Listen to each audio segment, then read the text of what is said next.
इस वीडियो में हम करेंगे कक्षा 8 का प्रश्नावली 4.2 का प्रश्न नंबर 4। प्रश्न है 10 पृथक पर्चियों पर 1 से 10 संख्याएं लिखी हैं। यानी कि कोई 10 पर्चियां हैं, उन पर्चियों पर 1 से 10 तक संख्याएं लिखी हैं।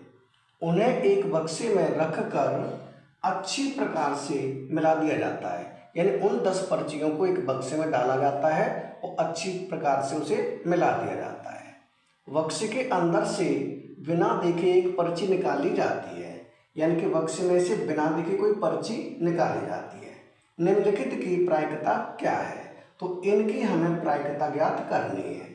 जैसे सबसे पहले है संख्या 6 प्राप्त करना, यानी 6 संख्या प्राप्त करनी है, तो इसकी क्या प्रायिकता होगी?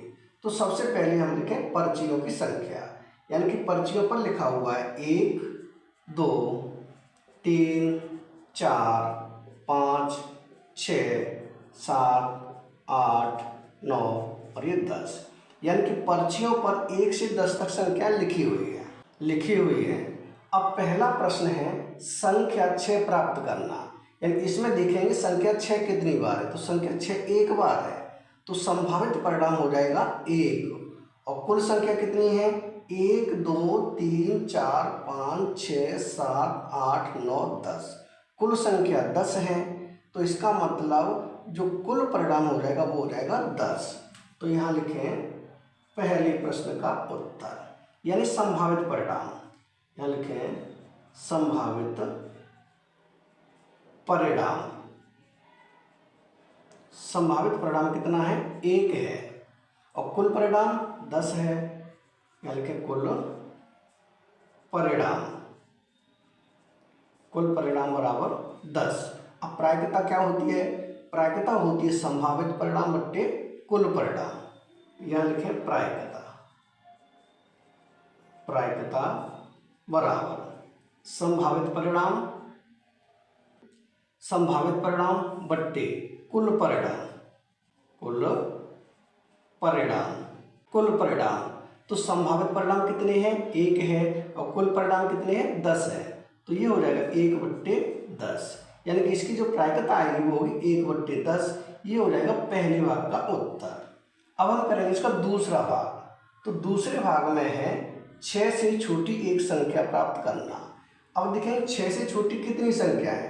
तो 1 2 3 4 5। जो 5 तक है वो सभी 6 से छोटी है, तो इसका मतलब संभावित परिणाम हो जाएगा 5। यहाँ करें इसका दूसरा भाग, तो यहाँ लिखेंगे संभावित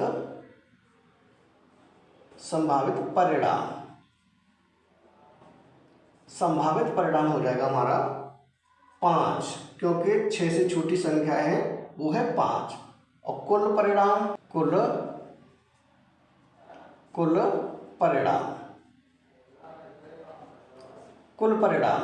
परिणाम कितना है? कुल परिणाम है 10। तो इसकी प्रायिकता क्या होगी? ये हो जाएगी 5/10, क्योंकि संभावित परिणाम बट्टे कुल परिणाम। यहाँ लिखते हैं प्रायिकता बराबर ये हो जाएगी 5/10। अब इसे कहाँ कहते हैं? 5 से 5 × 5 5 दूनी 10, यानी कि 1/2। इसकी प्रायिकता क्या होगी? हो जाएगी 1/2। ये हो जाएगा दूसरे भाग का उत्तर। अब हम देखें इसका तीसरा भाग। तो तीसरे भाग में है 6 से बड़ी एक संख्या प्राप्त करना। 6 से बड़ी कितनी संख्या है? 7 है, 8 है, 9 है, 10 है। यानी कि 1 2 3 4 संख्याएं 6 से बड़ी। तो यहाँ करें हम इसका तीसरा भाग। इसका मतलब संभावित परिणाम क्या होगा? 4 होगा। यहाँ लिखें संभावित परिणाम बराबर है 4। तो कुल परिणाम क्या है? कुल वही रहेगा 10। यहाँ लिखें कुल परिणाम। कुल परिणाम है 10। प्रायिकता क्या हो जाएगी? संभावित परिणाम बट्टे कुल परिणाम। तो यहाँ लिखें प्रायिकता बराबर संभावित परिणाम कितना है? 4 है। कुल परिणाम कितना है? 10 है। ये कट जाएगा 2 से, यानी 2 दूनी 4, 2 पंजे 10, यानी कि 2/5। इसकी प्रायिकता आ जाएगी 2/5। ये हो जाएगा तीसरे भाग का उत्तर। अब हम करेंगे इसका चौथा भाग। चौथे भाग में क्या है, एक अंक की एक संख्या प्राप्त करना, यानी एक अंक की एक संख्या। तो एक अंक की कितनी संख्या है, 1 2 3 4 5 6 7 8 9, 9 तक है, वो सभी एक अंक की संख्याएं हैं, यानी कि संभावित परिणाम हो जाएगा 9। तो यहाँ लिखे संभावित परिणाम, संभावित परिणाम बराबर कितना है, 9 है। कुल परिणाम कितना है, 10 है। तो यहाँ लिख दो कुल परिणाम, कुल परिणाम, कुल परिणाम है 10। प्रायिकता क्या होती है, संभावित परिणाम बट्टे कुल परिणाम। तो यहाँ लिख दें प्रायिकता, प्रायिकता बराबर 9/10। ये हो जाएगी प्रायिकता 9/10, यानी ये हो जाएगा चौथे भाग का उत्तर। यानी कि इसकी जो चारों भाग हैं वो हो चुका है कंप्लीट, यानी कि प्रश्न नंबर 4 हो चुका है कंप्लीट। अगर वीडियो पसंद आए तो लाइक करें, कमेंट करें, अपने दोस्तों के साथ शेयर करें। धन्यवाद।